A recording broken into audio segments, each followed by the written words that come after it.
జీవితంలో ఒకటి మన వల్లైనా సరే ఒక కన్యాదానాన్ని చేయాలా.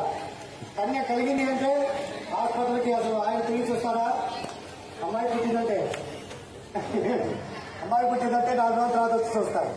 అబ్బాయి పుట్టిందంటే గుర్తునాడైనా పోయి మీరు ముందే ఉంటారు. అంత కాకుండా కన్య కలుగుతుంది అంటేనే మన యొక్క జీవితంలో ఎంతో పుణ్యం.